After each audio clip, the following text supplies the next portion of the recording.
This is Dr. Mary Chamberlain, and I'm here with Dr. Gerald Schochetman at the Centers for Disease Control and Prevention in Atlanta, Georgia. Today is Thursday, July 7th, 2016. I'm interviewing Dr. Schochetman as part of a project to document CDC's early response to the AIDS epidemic. Dr. Schochetman, do I have your permission to interview you and to record the interview? Yes, you do. So Jerry, you first came to CDC in 1985 to take on the position of Chief of the Laboratory Investigations Branch in the AIDS program. This was an exciting time as the HIV virus had been identified only a couple of years before and diagnostic testing for the virus was in its early stages. However, before we talk about your CDC work, let's talk a little bit about your background. Could you tell us where you grew up and a little bit about your early family life? Yeah, I grew up in New York, basically in Brooklyn, New York.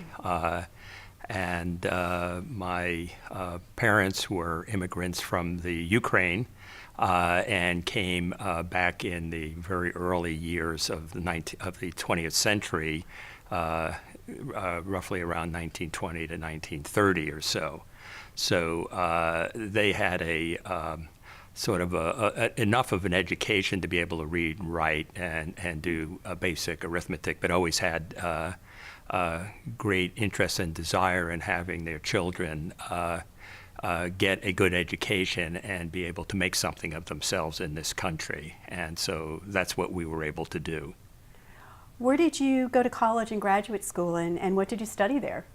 Well, I went to undergraduate at the what's called CCNY, or the City College of New York, which is now part of the City University of New York, and originally started out and went through almost my full 4 years studying electrical engineering. And by the time I finished, I decided that really that's not what I wanted to do, and stayed on a little bit longer and was able to get a Bachelor's of Science in biochemistry and molecular biology, because I always had an interest in biomedical research, and that's what I wanted to do.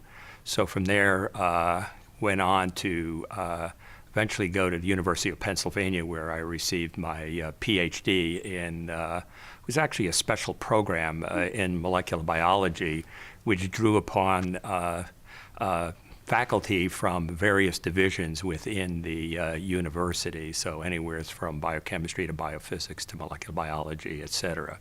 So it was a very interesting education, and I valued it very much, and did my my PhD research at a place called, in Philadelphia, called the Fox Chase Cancer Center, and with somebody who is a member of the National Academy, and it was tremendous training. I actually learned to become a real scientist, as they say, be able to think through a project and be able to then actually write a real manuscript. And that was very helpful in doing my thesis, et cetera. From there, I went on to do my postgraduate work at the medical school at McGill in Montreal, and moved on to work on infectious agents. Particularly, I was working on a virus in those days called reovirus. And it was an interesting virus for many reasons, but not necessarily so important these days. And then from there, I went on to do a number of positions, both in research and in the private sector, all in biomedical research, and to some extent mostly associated with infectious diseases. You say you always had it in the back of your mind that you wanted to be a biomedical researcher. Do you know who or what influenced you to want to take that on as a career? Actually, nobody seemed to really, I can't remember anybody influencing me, but I always had a great interest in trying to understand medicine and the science behind it. And so I just seemed to naturally gravitate towards biomedical research. Thought about going to medical school, but I wasn't sure I really wanted to get involved with clinical medicine and dealing with patients on a daily basis. I was more interested in research itself. Now, I don't know about the electrical engineering part, but certainly in the years before you came to CDC in 1985, you mentioned that you were involved in a variety of research positions that included work in retroviruses and immunology, immunoassay development. Looking back on all of that experience, how helpful were these work opportunities in your job as head of CDC's HIV laboratory? Well, I think it gave me the experience, the varied experience, which I think is actually necessary to be able to tackle a project such as running the AIDS laboratory. And when I came in 1985, we were really in the heart of the epidemic. Lots of public scrutiny, lots of important work to be done to tame the epidemic. And so I really pulled on all the background that I had, all the scientific skills, the people skills, knowledge of the field. I don't think it's a matter of just book knowledge. It's a sort of a total accumulation of knowledge that you have to bring to bear to deal with such a large and vast project as this. So what made you decide to leave the private sector to work for the U.S. government and specifically for CDC? Well, actually, I really didn't have that in mind about working either for the government or the CDC. I had been in research for a number of years. I was in the Washington, D.C. area working at the Frederick Cancer Center, working on viruses and cancer for a number of years. And then over the next several years, I went into the field of biotechnology was burgeoning, and I went into the private sector there and was involved in two startups. One was Amgen, which is now a very large company, and worked on the development of one aspect of the development of their first product, erythropoietin, known as EPO, which is a very successful project. And then met somebody there, and we formed another company involved in biotechnology, and always wanted to come back to the East Coast. Amgen was out in California, specifically Thousand Oaks, California, and my wife and I wanted to return to the East Coast where friends and family were.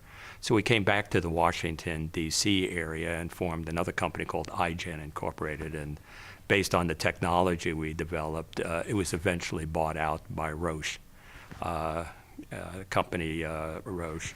And at that time, I was looking around to decide what it is I specifically wanted to do, and a friend of mine mentioned an opportunity at the CDC related to AIDS, and I really was not interested in working for the government or necessarily working for on AIDS at the time. But I said I would be happy to look at it. And since CDC was in Atlanta and my mother and sister had moved from New York to Atlanta, I said, well, I'll at least look into it. And I remember Walt Dowdle and I met in Washington, and we had a conversation. And then I believe I came to Atlanta, and Jim Curran and I, Jim was head of the AIDS task force at the time, and we had dinner. And I said to my wife, well, let's give it a shot. So we decided that we would move to Atlanta, and at least I'd be close to family, and turned out to be a tremendous move. But I have to say, and you sort of touched on some elements of it, when I came to CDC at the end of 1985 to work on AIDS, I did not believe that would be a long-lived project. By the end of '85, when I arrived, the virus had already been discovered and reported on in 1983. In March of 1985, the first FDA-approved test was available. The first clinical trials for a drug, namely AZT, was already in progress, and there were predictions of an AIDS vaccine in 2 years. So I said, well, I wonder what I'll be working on in 2 years from now. And then 30 years later, one of the projects I was working on was HIV and AIDS. So you thought you were going to be a short-termer. That's what I thought. Well, okay, so you said you arrived at the end of 1985. So I want to try and get a sense of what the laboratory environment was like at CDC at that time. So just maybe a few questions. So how big an operation was the laboratory investigations branch that you were now chief of? Were there a lot of people working in the branch? Who were some of the people? What were the major areas of HIV laboratory work that they were involved in? Do you remember? It wasn't a terribly large group of people. I think there were probably about 4 or 5, I don't remember exact PhDs, and several technicians or so. And one of the labs, which at that time was a critical lab, was the HIV testing lab, was the diagnostic lab that was providing laboratory screening for epidemiologic investigations of the run by the CDC, as well as providing reference laboratory capabilities for various public health laboratories, such as state and local health laboratories. The other PhDs were sort of working on a variety of projects, were really more research-oriented. And over time, CDC wasn't necessarily a research organization doing essentially basic research. That was probably more NIH's responsibility. CDC was really more involved in more applied research related to very specifically dealing with the epidemic, from developing tests to figuring out how to culture virus and providing laboratory support for the epidemiologic investigations here at the CDC. Now, not all of the HIV-related laboratory work that was going on at the time was in your branch, because I'm thinking the immunology group and other laboratories.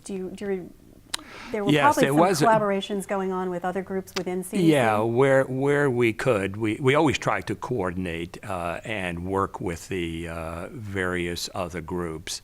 I think probably a good part of, initially, the first couple of years, a good part of the work was really related to a lot of the testing, diagnostic testing involved with the various epidemiologic investigations.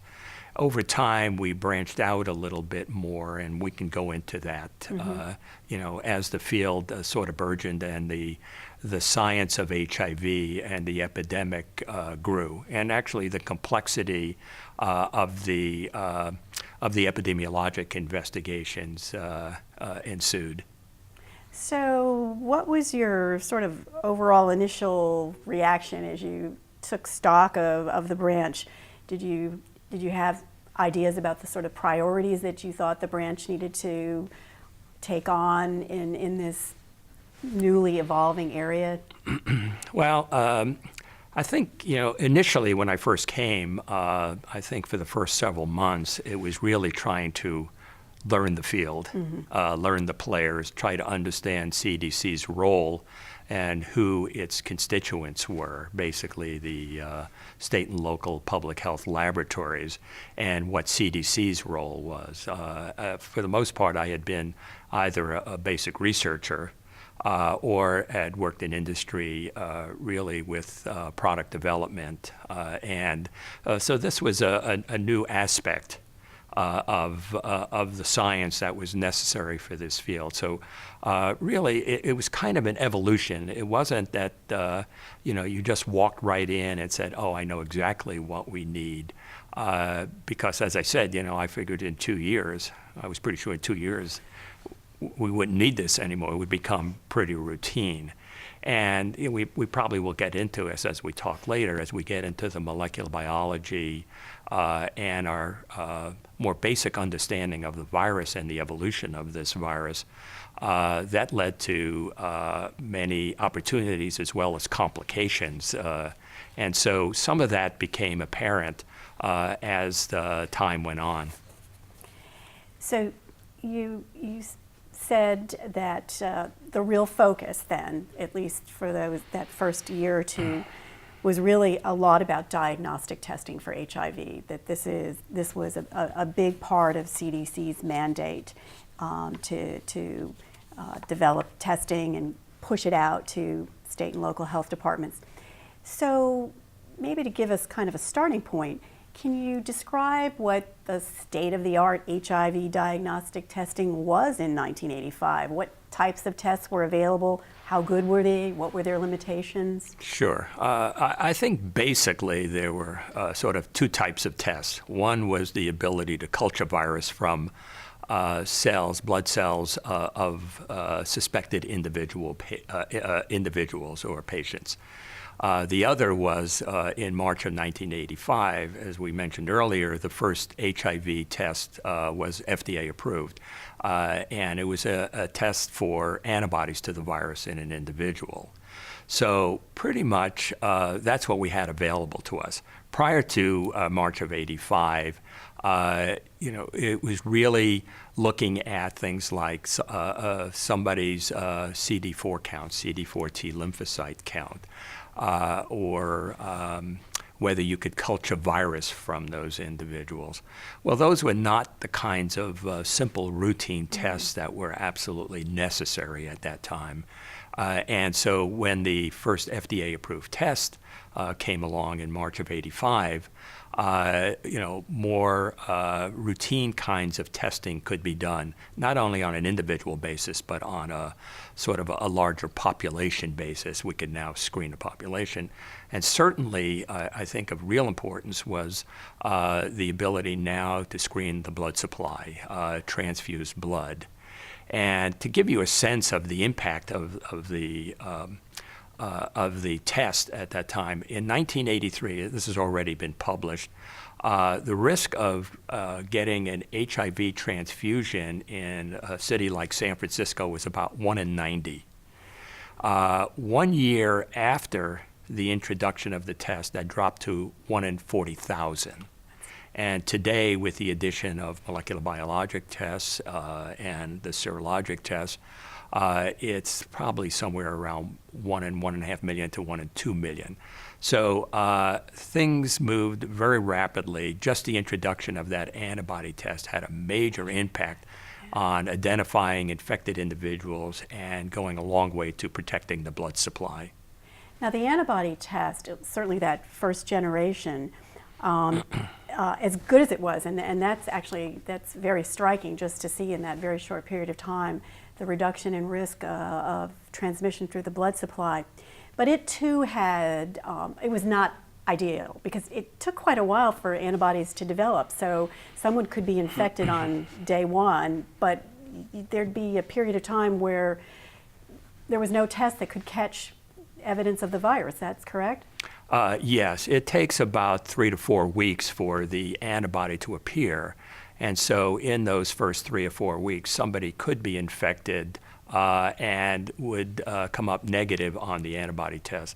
This is actually quite important. It's a very important period, those first 3 or 4 weeks. It's called the acute phase. And once they develop antibodies, they've been infected for a while, we then call that the chronic phase.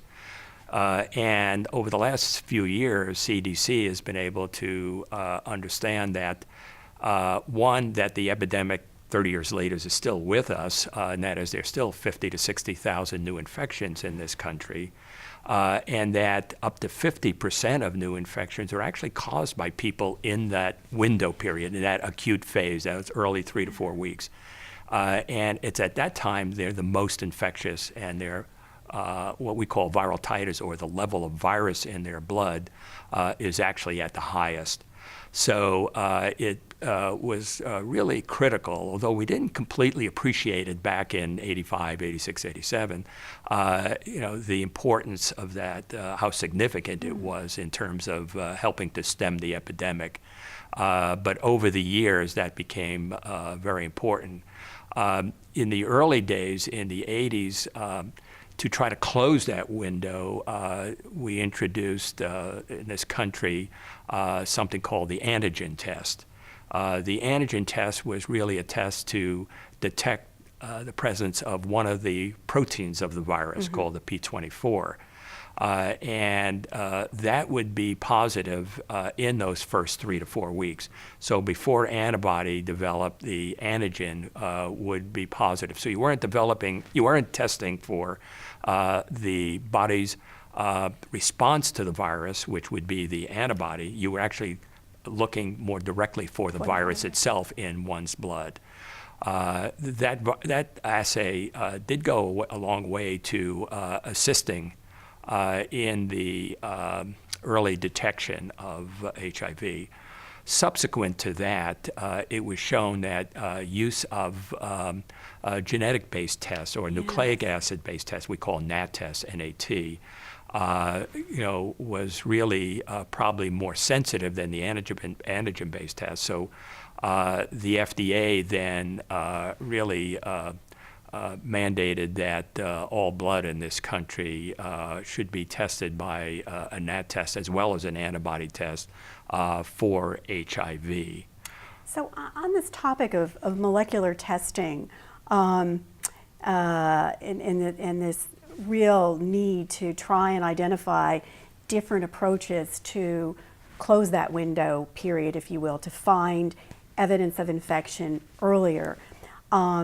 You were the senior author on a 1988 paper published in the journal Science that reported on a new testing technique called polymerase chain reaction, or PCR. And wondered if you could briefly describe what PCR testing is and why it was a significant advance in this whole area of diagnostic testing. Yeah, let me give you a little background to that and why we got involved in this new area, which was really quite new at that time. It was about 1987 or so when we first got involved with it. And it came out of a question that one of our epidemiologists asked me.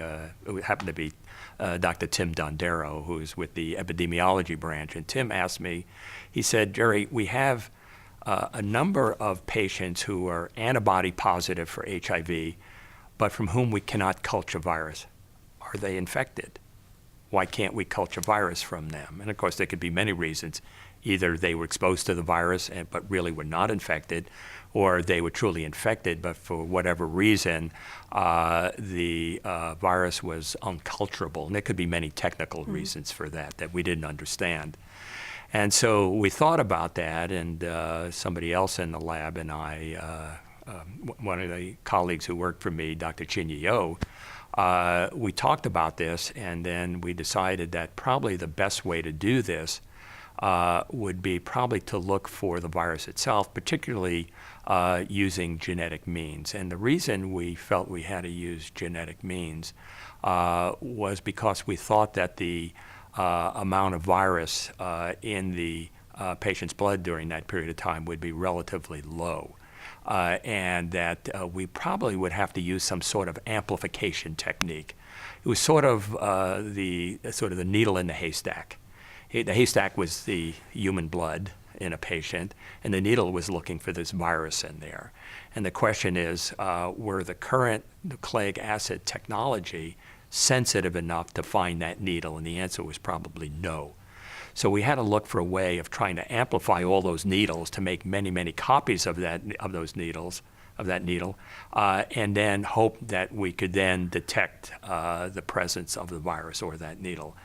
And so just at that time, a paper had been published from scientists at a corporation called CETUS in California that developed a technology which allows for the amplification of the nucleic acid, basically making many copies of that needle. And that subsequently came to be known as polymerase chain reaction. And so we contacted the people out in CETUS and asked for their help. We went out, learned the technology from them. They were kind enough to supply us with an important instrument that we needed that could cycle temperature, which was needed to run the reaction, which would have been very difficult to do without that, and made available other reagents to us. And within short order, we were able to be successful in amplifying HIV from patients' blood and be able to detect it. And so that was really the first time that this technology or the ability to directly detect genetic information of the virus within a patient's blood cells was achieved. And so that that publication came out in Science, I believe, in 1988. And at that time, it was extremely revolutionary. Today, it's kind of matter of fact, but and actually won the Charles Shepard Award here for the best scientific paper in CDC. Interestingly, the technology became extremely useful, and we worked with many of the epidemiologists here, and one of them was Dr. Martha Rogers, who is working on pediatric AIDS, and particularly HIV infection in newborns. And one of the real problems with detection of or determination of infection in newborns was which of the infants born to HIV-positive mothers were truly infected, since it was felt that only about 25% of infants born to positive mothers actually became infected. And so when one looked at a patient, it was difficult to decide which was the 25% and which was the 75% uninfected. Because if you did an antibody test on a newborn infant, yes, all of them from an HIV born to an HIV infected mother, right, that wasn't helpful. No, and that's exactly what I was coming to, and that is because all the infants born to positive mothers would be antibody positive because of passive transfer of antibodies from the mother to the child. So it really wasn't helpful. It could tell you something about the status of the mother, and that technology was used as one of the surveys, the large population surveys called Family of Surveys at that time, which was involved in looking at sort of the prevalence of infection in childbearing women. You could look at the infant, and if the infant was positive, then obviously the mother was positive. So but determine which infant was actually positive, you actually had to wait until the antibodies from the mother would decay in the baby. And that could take anywhere from 6 to 18 months, and that really was not very helpful. So we decided to put the PCR test, the genetic amplification technology, to use. And what we were able to show was that really within a week or two, right after, a matter of days after an infant was born, we could take a tiny amount of blood from that infant and actually use the PCR technology to determine that which of the infants born to the positive mothers were truly infected and carried the virus from the mother. And that paper, to me, was also a real landmark paper. And that was published in the New England Journal of Medicine, I believe, in 1989. And I think those two papers, the use of PCR in the Science paper in '88 and the use of PCR in newborn infants, were really, I think, two of the most important landmark studies that we did. Yeah, this is really, within just a few years of your arrival, CDC, it sounds like it's doing cutting edge research and diagnostic test development. So CDC was actually then the first to develop a PCR test for HIV, and also it sounds like the first to use it in an applied way, as you were describing in these newborn infant studies that were done. Right, that's correct. What was the reaction to the scientific community among your colleagues? I mean, what was the reaction? Well, I think it was certainly recognized as major breakthroughs here. And then it was quickly followed by other studies which demonstrated what we had done was absolutely correct. And then, although initially it was hailed as kind of real breakthrough technology and research, within a few years it became sort of routine kinds of work. And And so sort of the excitement sort of waned as everybody was now using it routinely in the laboratories. But, you know, the use of PCR was really the basis for other kinds of critical studies that were done. And one of them maybe you'll touch on in a little while is the Florida dentist case. I definitely want to And go that was there. actually a confluence of the use of that technology with some other understanding about particularly HIV and how rapidly HIV evolves. Yeah. And those things we put to use to really begin to sort out how could we track the virus, or the epidemic, I should say, from individual to individual, but not tracking infection, but actually tracking the virus and the change in the virus. So the study that you and Martha Rogers collaborated on with a host of other investigators strikes me as a really good example of the teaming up of epidemiologists with laboratorians and coming out with a fantastic result. In your experience at CDC, was that was that hard to do? I mean, oftentimes these two groups can sort of develop a bit of a silo mentality and working in separate parallel work streams. So I was just curious about what your experience was over the years about teaming up with epidemiologists and vice versa, the epidemiologists teaming up with you. To me, it was always natural. It was the way it should be done. I mean, to me, the power of the research was the combination of the two. I mean, the technology itself, the PCR technology and its application was one thing, but to make it really useful, one needed access to the appropriate specimens. It was really critical to get access to patients from the important studies that were being done. And with those samples, then we could apply the technologies, cutting-edge technology, and the combination of the two led to the importance of the usefulness of the technology. It wasn't simply the technology itself, it was applying it to the individuals who were doing the epidemiologic investigations. And it was that combination of laboratory and epidemiology that I think was most powerful and led to the highly successfulness of CDC during those years. Another thing that you mentioned in passing, another application, if you will, was the work that was done in collaboration with Tim Dondero in the so-called family of serosurveys. Can you just expand on that a little bit and tell us about what that was all about? Because that was a pretty ambitious undertaking as well. It was. There were several studies, and the one that really comes to mind and the one we were involved with pretty extensively was the family of surveys of childbearing women.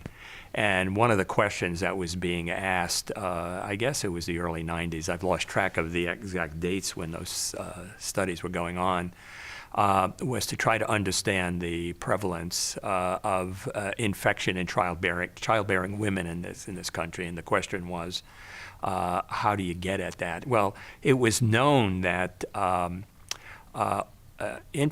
all infants born in this country, virtually all infants, have a test for metabolic diseases. One of them is called phenylketonuria. And the way it's done is there's a heel stick and on the newborn child, and a little drop of blood is then spotted on a special filter paper, which is actually FDA approved, or it was at that time, and the test for phenylketonuria was run, and then it became, I think, obvious to us, and certainly to the epidemiologists, that that was a way of collecting blood from the newborns, and there were, because that was being routinely done, and the filter paper that on which the baby's blood was collected wasn't all used for the metabolic disease testing, so there was leftover filter paper, and we felt that together with the laboratory, it was already becoming clear that we could remove some of the blood off the filter paper, what we call elute off enough of the material, so that we now had a collection of the baby's blood, which we could now run in the antibody test. But it wasn't the routine way of running the antibody test. Normally, one draws blood from a patient, an adult, and then runs it in the standard test. We were now modifying that test, and so we then had to modify our technology to make the antibody test work in this new sample that we were now collecting. And we spent a lot of time really working out the technology. And eventually, I believe there were something like 40 to 50 different laboratories that were doing the testing around the country as part of the family of surveys. And we had to ensure that all of those laboratories were doing the testing correctly, and that they knew what they're doing, and that they knew how to do it, and they could do it on a consistent basis, month after month after month. And so we set up protocols. We trained the various laboratories around the country in the technology. We then set up panels of positives and negatives, which we sent out to those laboratories and tested their proficiency in doing that testing. And we did that multiple times. And then we made both positive and negative controls, which we disseminated to all those laboratories. So once we were convinced that the laboratories knew how to do the testing and had demonstrated the appropriate proficiency, then we felt comfortable that they could do the testing on a regular basis, although we did come in from time to time and look at this. With the positive and negative controls we gave them, we were always monitoring. Every time they did a run of samples, they would batch them and then run them. They would always run one of the one positive and one negative, and we kept watching the results of the positives and negatives. And if there was anything aberrant in that positive or negative result, then we felt that something could be wrong. We sent CDC staff in to investigate what was going on. In some cases, a lab would decide to sort of change protocol a little bit because they thought it was better, and that messed things up, needless to say. And then we said, please don't do that without informing us first so that we could check it out as to see whether that was critical or not. So there was a huge amount of work to ensure the quality of the results that were coming through those laboratories. And I think speaking just from the laboratory standpoint, that was one of the reasons the survey was so successful over the years. And I believe there were millions of tests done on a yearly basis, and the quality of the data was superb. That does sound like a huge, huge operation. It was, and we were only a handful of people carrying this out. That raises a question I was thinking about, that FDA is obviously responsible for the licensure of diagnostic tests, and we're sort of using this as a diagnostic test, if you will, and I was just curious about the interaction with FDA. Did FDA have to in any way license this, or how did this work out from that perspective? FDA I believe, was aware of the studies that were going on. This was the testing was really done basically on a population basis, and it was not used to diagnose any specific patient. It was not used to manage the treatment of a patient. So I don't think it really fell into the category of requiring FDA approval. Because as you say, the results of an individual infant's test were not provided to the mother, for example. You were just studying on a population basis. Right. And being able to say that in such a state or on a national basis, the rate of seropositive women giving birth was thus and such. Right. And if I remember correctly, I think most of the identifiers were actually removed from the sample, anonymous. So there was really no way really to get back to those patients. Right. So, just another really fantastic application of technique, and as you say, modification as needed. And it also raises that in that, and I'm sure there are other examples, that the HIV lab at CDC really became a real resource for training and educational purposes training laboratorians? Were laboratorians actually brought into Atlanta? Did you go out and train them in the field? How did that work? Well, I think that some of the training was actually done, I think, by some other groups within the CDC. But there were people who came in from time to time, and we actually even had people come in from the FDA to learn PCR, the polymerase chain reaction technology, from us, and went back and could introduce that into their laboratories. I don't know if you're going to touch on this, but as we think about testing, one thing to keep in mind is that as we test for HIV, we have to realize that HIV is not a single virus, but actually is a group of viruses. Even within a single individual, there's what we call a swarm of viruses. This virus evolves continuously, and we see sort of evolution in real time. Mm-hmm. And so it became it dawned on us that this was going to be an issue but also could end up being a useful observation from our standpoint. The difficulty was that I think it was 86 or 87, another HIV was detected, HIV-2. And although it wasn't as prevalent as HIV-1, which was responsible for the worldwide pandemic, it was clear that the current HIV-1 test could not detect all the HIV-2 specimens that were circulating. And so it became clear that the assay was going to have to be modified, and reagents from the HIV-2 virus were going to have to be incorporated into the new assay. A few years later, it became clear that there were other variants, one called HIV-1 Group O, and the HIV-1 Group O was also not completely detected by the current assay, so there had to be, again, modification of the test.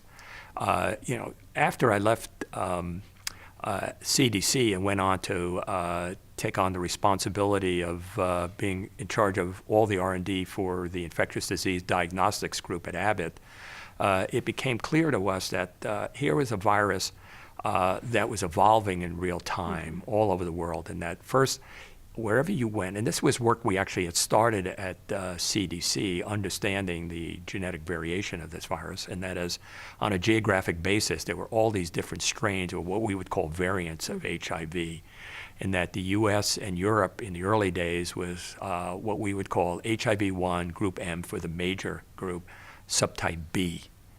If you went to Africa, you had subtype A's and B's and C's and D's, and a variety of. And as you went to different parts of the world, you went to Thailand, you would have A, C, and some subtype B. And so it became clear to us that if we were going to have one assay, one antibody assay that was going to detect all infected people anywhere in the world at any time, and that it was clear that the assays would have to be robust enough. And at Abbott, and I don't mean to get away from CDC, but it became clear to us that this was going to become critical, and that Abbott was a diagnostic manufacturer. It was a test manufacturer, and that it couldn't afford to have tests that it sold on a global basis miss infected individuals anywhere in the world. So we then, Abbott at that time, when I was still at CDC, the two groups formed a sort of a collaboration, what we called the Global Surveillance Program. We started to look for all the variants, or as many as we could detect, of HIV globally around the world, Africa, Asia, Latin America, the US, basically anywhere, Europe, wherever we could get access to samples. And then we had to make panels from those samples and then use those to challenge our assays. In other words, if we collected samples from Africa or Asia or Europe, all those samples had to score positive in our assay. If not, then the assay would have to be modified. So you can't make a million different assays. That's virtually impossible. You can make one, and you have to make millions and millions of tests each year. and that has to be done on a continuous basis. And it's virtually impossible to manufacture multiple tests. So it was important for us to understand the structure of the virus, the genetic variability of the virus, and to ensure that the tests were robust enough to not miss any infected individuals anywhere in the world at any time. So this global surveillance program that you were doing in collaboration with Abbott while you were still at CDC, so obviously you're collecting, you're getting lots of specimens, you're finding modifications, changes.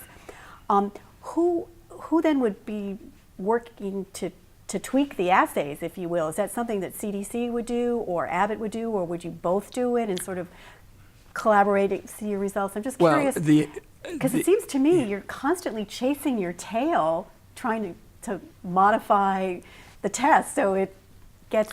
Well, it turned out that the appropriate choice of reagents for the tests were made correctly, so that we didn't have to change the assay on that regular basis.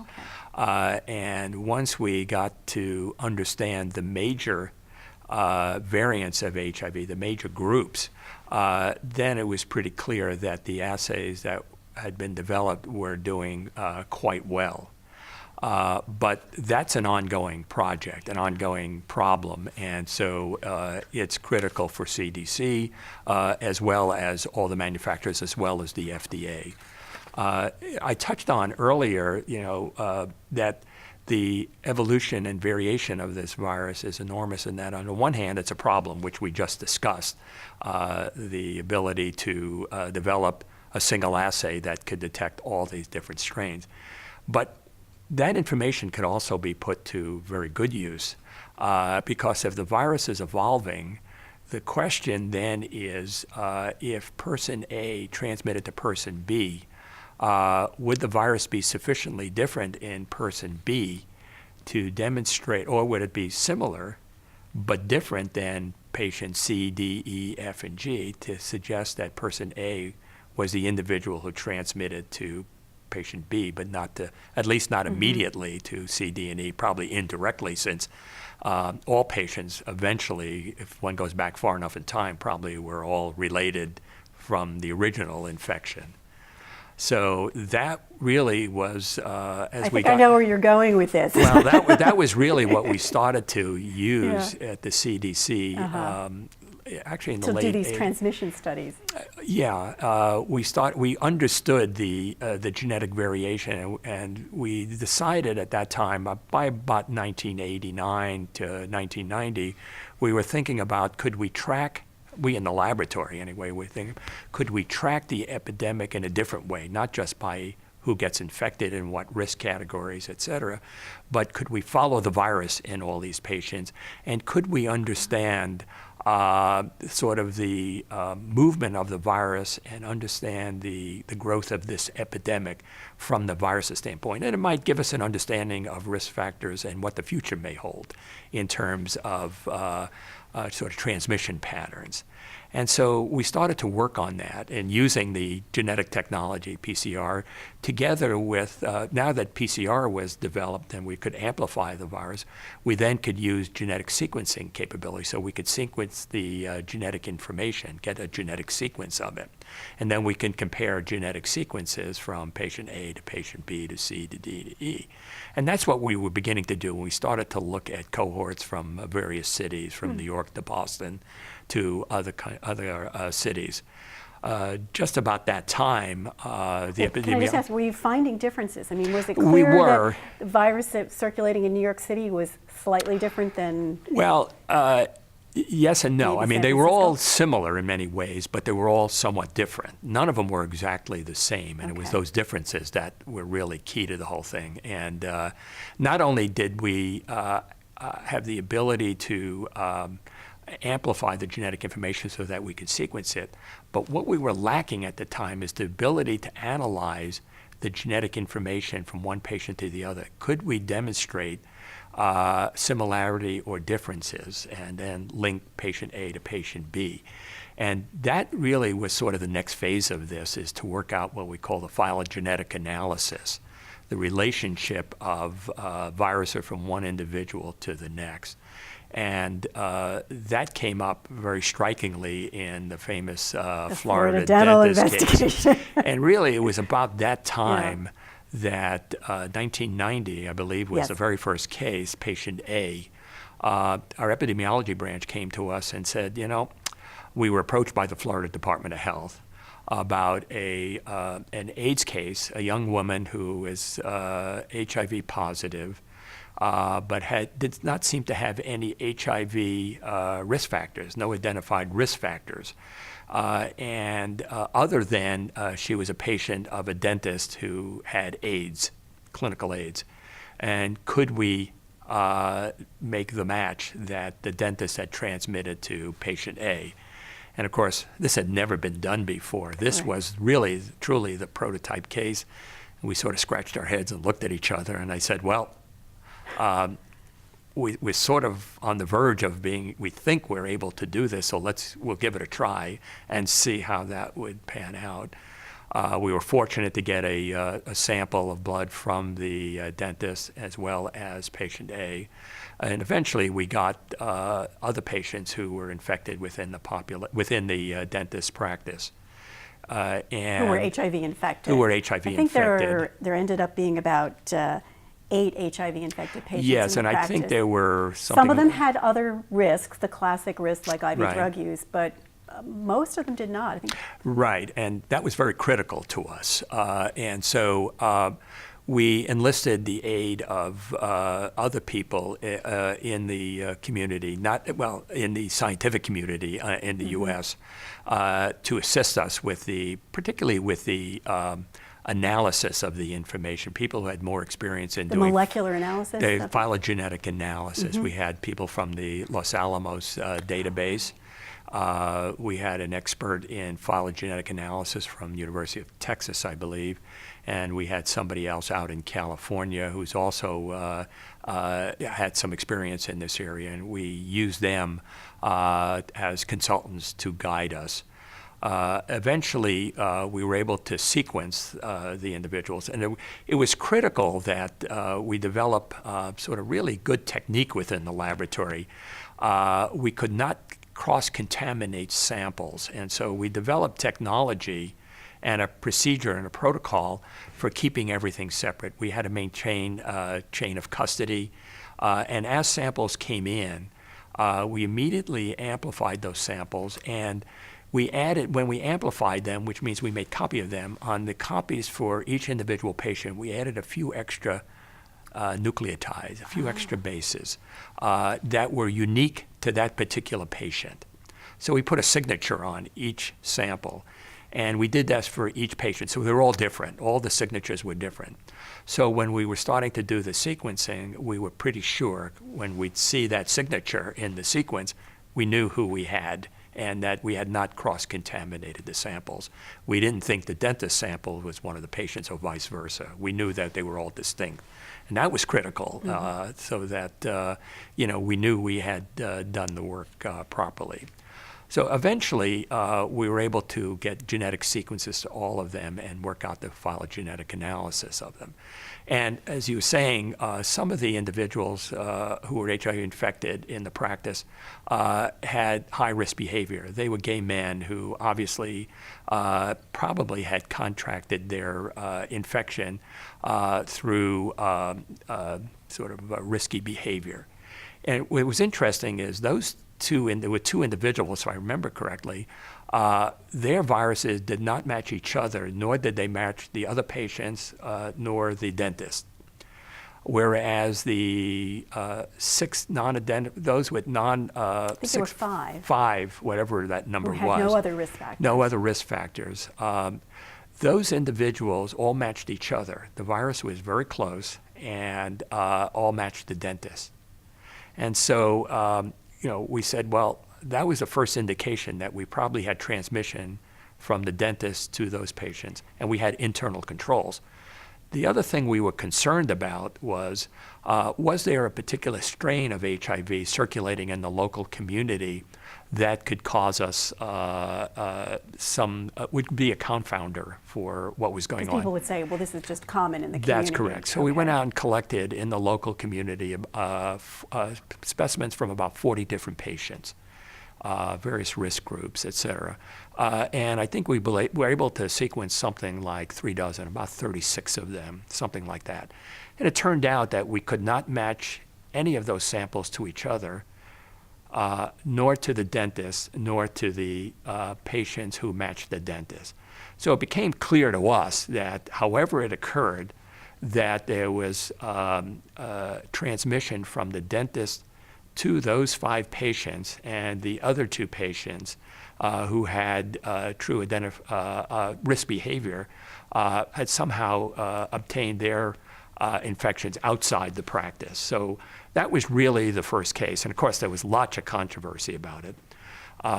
As we were generating the data, we kept having regular reports, and the media and everybody else was saying, you're being premature, you're being premature. Well, we had 2 choices. We could either be what they would consider premature, or we could withhold the data till the study was completed, and then we always felt we could be accused of suppressing the information. So we said, better to make the information available. Eventually, it was all published. I think it was in the Annals of Internal Medicine and somewhere else. I don't remember the publication at the moment. Yeah, I think there was 2 publications, one focused on the epi and one focused on the molecular epidemiology work that your lab had done. That we did. And although there was lots of criticism early on, eventually a lot of the results were repeated by other labs, and then eventually it became the prototypic case for how you do this, and then people were applying it to rape cases and a variety of other transmission cases. But I think that was another real landmark use of the technology, one, developing the technology, and then together with the epidemiologists, really applying it to really important issues and trying to understand what was actually going on in the transmission of this virus. Yeah, the stakes were incredibly high, and this had been something that, as part of CDC's routine surveillance, CDC was looking for, quote, unusual or infrequent modes of transmission. Right. And there had always been a concern out there, could healthcare workers somehow transmit the virus to their patients? It certainly had happened for hepatitis B viruses, for example. Surgeons in the past have been known to transmit through whatever, accidental needle sticks or blood exposure. So absolutely, although we're at least in years of time, not strictly speaking, part of the early response, as you say, absolutely, this was just a historic landmark where CDC was out there and really led the way from a laboratory perspective. Yeah, it goes back to what you said earlier. You know, when I came to CDC in '85, did I have an understanding of the direction we had to go? And the answer was, I'd like to say I did, but it is actually an evolution as our understanding of the epidemic grew, and the understanding of the science of HIV grew. And as new technology was being developed for a variety of reasons other than HIV, it became clear to us what the path forward was. And so a lot of these discoveries were really, us being prepared and being knowledgeable enough to be able to apply the technology, and then, the rest is history, as they say. But, remember, a lot of this was 25, 30 years ago. Today, we take it as second nature, but in those days, we didn't have a clue as to, where this was leading us. So let me ask you, because you've worked both in the private corporate sector as well as the federal government, so you've had a foot on both sides, if you will. So what are some of the things that a CDC can do well that are harder for the corporate sector, and vice versa? I mean, can you look back and Sure. sort of Compare and contrast. I don't know if it's harder. They each have a different mission. When you're in a corporation, the job is to produce product because whatever science, whether it's CDC or NIH or any other organization develops, to be useful, it has to be implemented. It has to be developed into something that can be brought to the public and be used. And that's really where industry comes to play. For HIV, it was for the manufacturers such as Abbott that I worked for, it was the development of the test. CDC wasn't going to necessarily develop an FDA-approved test and manufacture it in multi-million amounts and distribute it globally. That was something for the private sector to do. For CDC, it had worked out, it was doing the public health portion of it. It determined that there was an infectious agent. Eventually, it was able to put the test to use. We knew that it was being transmitted in the blood. Even before the test was developed, we knew that, or even before I think the virus was discovered, CDC knew that there was an infectious agent and that it was just a matter of time before it was going to be discovered. So CDC's role is really to understand the epidemiology of the epidemic, the transmission, and its role eventually is, as part of its title, is to prevent its, prevention. Control and prevention, I should say. And so CDC role is a little different, but they're both mutually inclusive, I would think. One thing I learned from being both at the CDC prior to going to industry was that how useful it was to understand public health and the importance of public health and how to apply our knowledge of that to the private sector so that it could be successful in what it needed to do to protect the public's health. You've certainly given us some very good examples of where CDC's lab excelled and was second to none, if you will, in the areas that it worked on. When you look back, are there aspects of CDC's laboratory response that you think we fell short or we could have done a better job of, or? No, I don't think we fell short, and one could always do a better job. But this was an evolving epidemic, one that was kind of unprecedented in our time, and it was lots of media coverage, lots of reaction to the changing science and environment, et cetera. And I actually think we did quite well in trying to understand the epidemic and how to really deal with it and understand the scope of it, understand how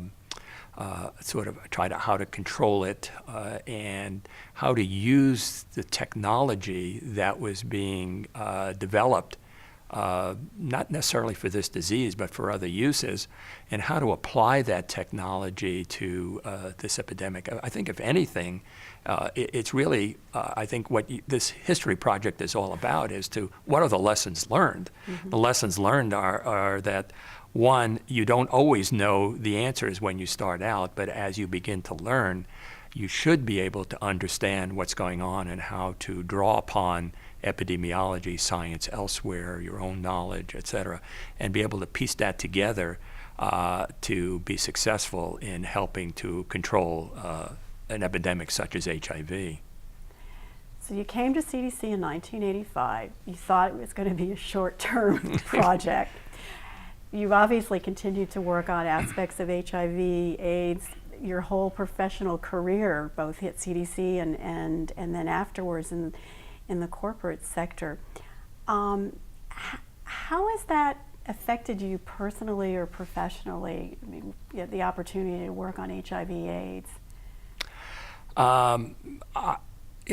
Different than what I thought when I first came. When I first came, I really wasn't sure I wanted to work on AIDS, and as I said, it was an opportunity to come to Atlanta, and I wasn't sure I was going to be working on it in 2 years. I'd have to say it was an opportunity of a lifetime. Looking back on it, I feel like I've been rewarded for having the opportunity to work on it, both in the corporate sector as well as CDC. I look back on my years at CDC very, very fondly, and my kids used to say to me when I was at CDC, "So, Dad, what do you do?"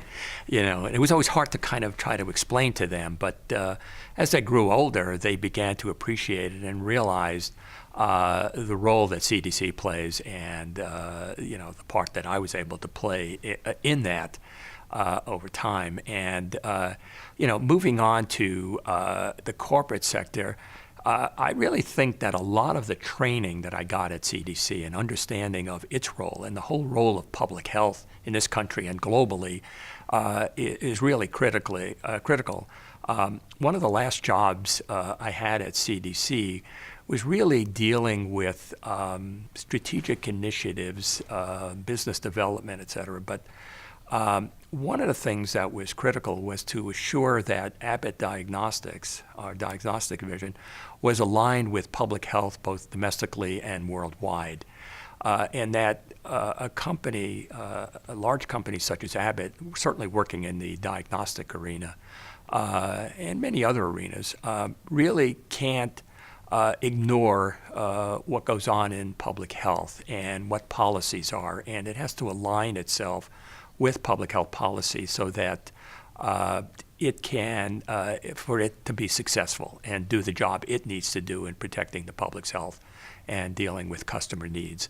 So, and the appreciation I got of CDC's role, initially what it does in the U.S. and who its constituents are, but then even on a global basis, because even when I was at CDC, we worked in Africa, we worked in Asia, we worked in Europe, and that allowed me to really make that transition and be very successful at a company such as Abbott. So I think they're both important, and they both need to work together, and training in one is absolutely critical to success in the other, whichever way you go. It's almost as if we've come full circle.